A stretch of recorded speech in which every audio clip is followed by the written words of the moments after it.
They said space was silent. They were wrong. The signal arrived at 2:17 a.m., a faint whisper hidden in the static between NASA's deep space frequencies.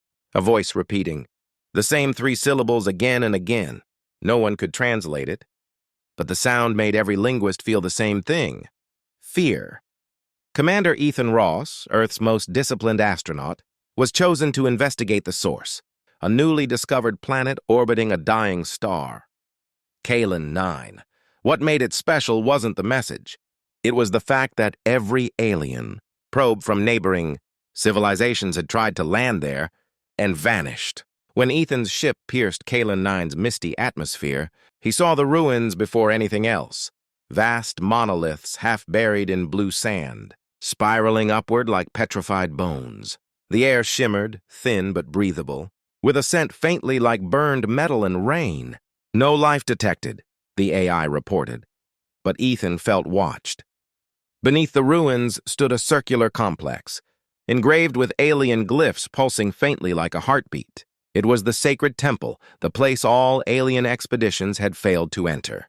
Every doorway melted their machines. Every attempt triggered storms that erased entire fleets. Yet when Ethan stepped near it, the storm clouds paused.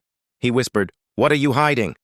And the temple answered with a hum deep enough to shake the ground. Inside his helmet, the three syllables played again, this time clearer, human-like, pleading. Ethan recorded everything, unaware that the words were slowly rewriting his neural patterns. He was being invited, not by technology, but by memory. The next morning, the mists around the temple had lifted.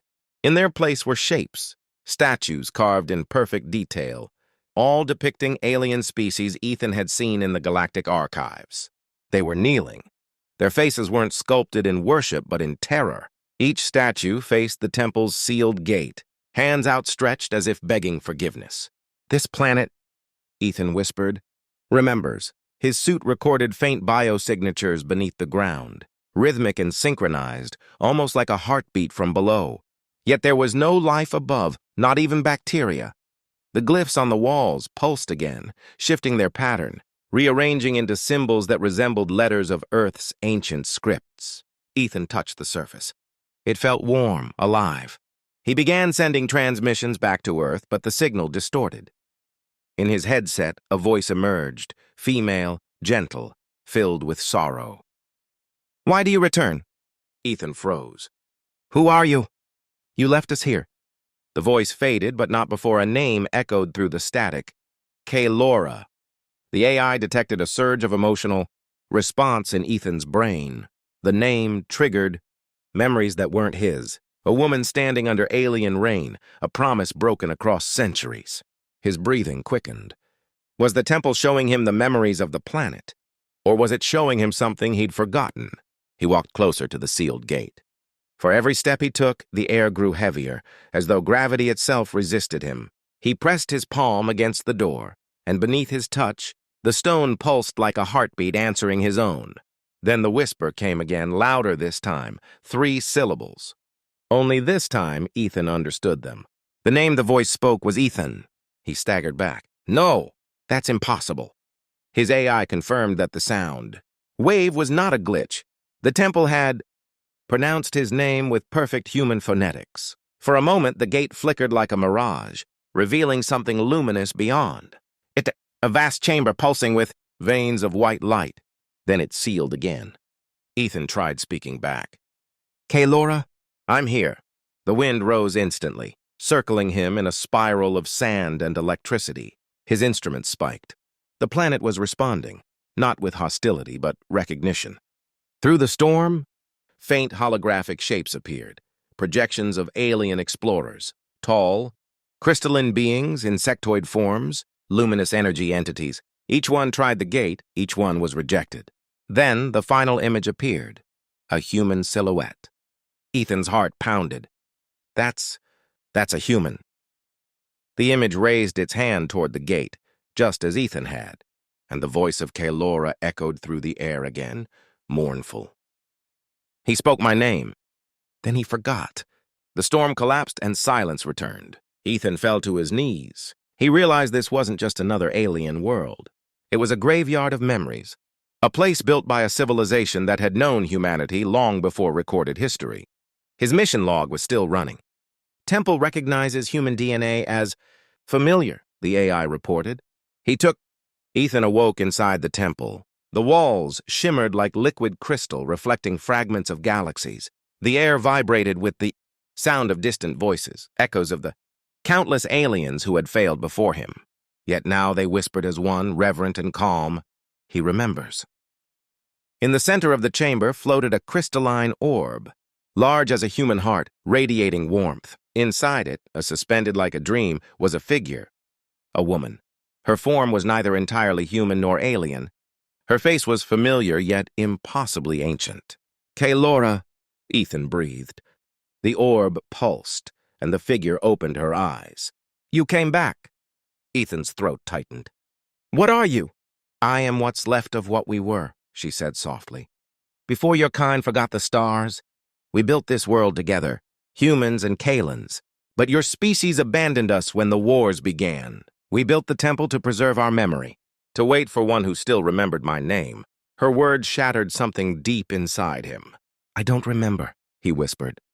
"I just heard your name." Kaelora smiled sadly. "Names are how souls call to one another. Ethan, you heard me because a part of you never forgot."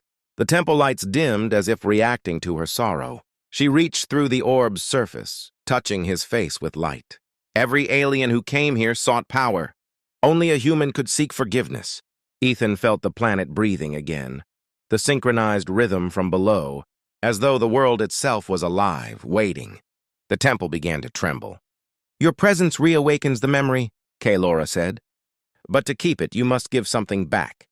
Ethan frowned. "What do you mean?" "This planet survives on the echoes of those who built it. To restore balance, someone must remain." Outside, the sky turned red. Lightning tore through the clouds as if the planet resisted what was coming. Ethan's communicator blinked. Earth had reestablished contact. "Commander Ross, your vitals are unstable. Prepare for extraction." He looked back at Kaelora. Her light was fading. "If you leave, the temple will sleep again," she whispered. "And all that we were will vanish. But if you stay," he understood before she said it. Staying meant dying here, or worse, becoming part of Kaelin 9 itself. Ethan stepped closer to the orb. "You waited centuries for me." Kaelora smiled through tears of light. "I waited for us." Outside, his ship roared above the clouds. Inside, the temple pulsed faster, its light syncing with his heartbeat. He placed his hand on the orb. "Then I'll remember for both of us." The light enveloped him. His last transmission to Earth contained only 3 words. "She remembers me." Then the signal cut off. Weeks later, a rescue mission arrived at Kaelin 9. They found the ship intact, systems functional, but the pilot's seat empty. The temple's storm barrier had vanished for the first time in millennia. When the explorers entered, they found the crystalline orb cracked open. Inside, it was no body, only 2 faint silhouettes etched into the glass, facing each other.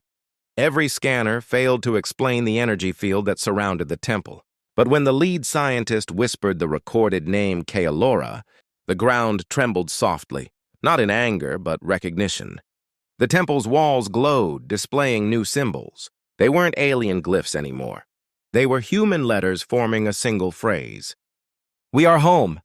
From that day on, Kaelin 9 became a place of pilgrimage, not for power, but for remembrance.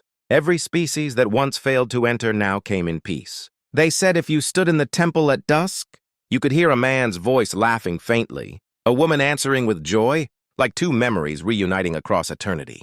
Back on Earth, the last message Ethan had sent, "She remembers me," became a legend. Scientists couldn't decode the transmission's energy pattern. Some said it contained DNA. Others said it was a heartbeat. But one linguist noticed something extraordinary. Hidden within the signal was a second voice, saying softly, "And I remember you," far beyond human reach. Kaelin 9 continued to glow, a living monument to love that outlasted extinction, a reminder that even across galaxies, memory is what keeps souls connected. And somewhere inside that radiant core, 2 consciousnesses merged into one eternal pulse. No longer human, no longer alien, but something greater. Every alien had failed to enter the sacred temple, until the humans spoke its name and remembered why.